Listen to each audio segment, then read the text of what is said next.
1969 police raid on the Stonewall Inn, or the trailblazing journalist Ida B. Wells, who started a campaign against lynching, even though all were notable in their lifetimes.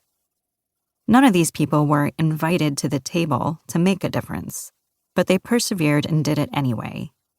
I went back to my team and asked, what if we were to write their obituaries now?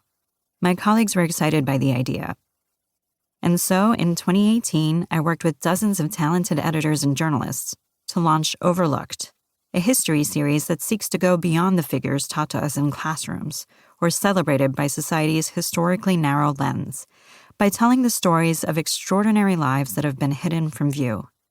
This book expands upon the series to include a wide range of people who, across time and place and experience, staggered us with their bravery, expanded our understanding of the world by inventing and innovating, and broke constraints placed upon them in an unspoken mission to create a better future for others. The strength these people exhibited in their lifetimes has propelled me to continue my research and has inspired my team to expand our criteria when we make decisions each day on the obits desk. While we will never be able to publish obituaries about every single life, I hope this book expands our knowledge of whom we, as a society, value as worthy. Capturing our imagination. These fearless figures were willing to risk it all, sometimes in the strangest of ways. Everyone you will hear about in this section set their sights on a personal goal and tenaciously saw it through. Some weren't seeking fame but found it anyway, simply by following their deepest beliefs. Others reveled in the spotlight, even if their journeys didn't always end as they hoped. Each grabbed our attention in ways worth remembering.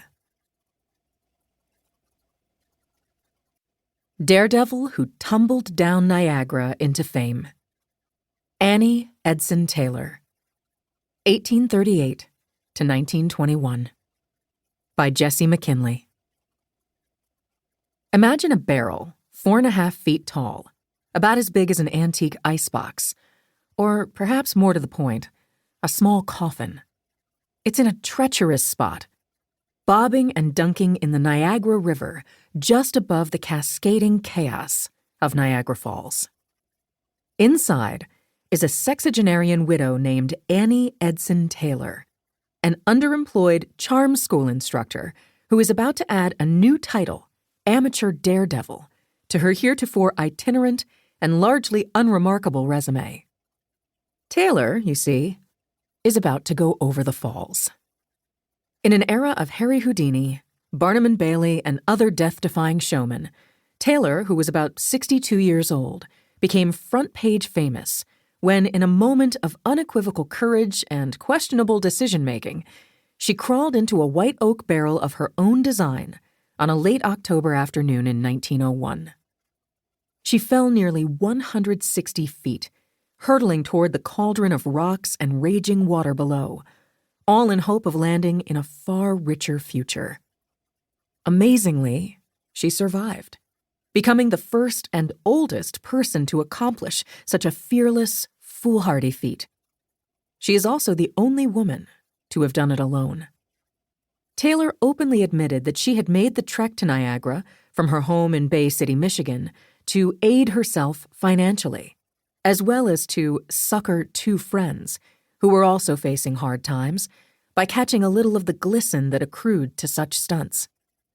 The rapids below the falls had been the site of all sorts of daredevil attempts at the turn of the century. Stuntmen were gaining fame with feats in boats, on tightropes, or with sole reliance on the human body. In one famous attempt, the swimmer Captain Matthew Webb, the first known person to cross the English Channel without assistance, drowned in the Niagara Rapids in 1883.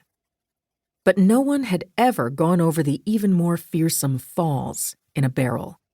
Taylor aimed to change that, and to capitalize on a crush of visitors in the area, drawn by the 1901 Pan American Exposition in nearby Buffalo. The idea came to me like a flash of light.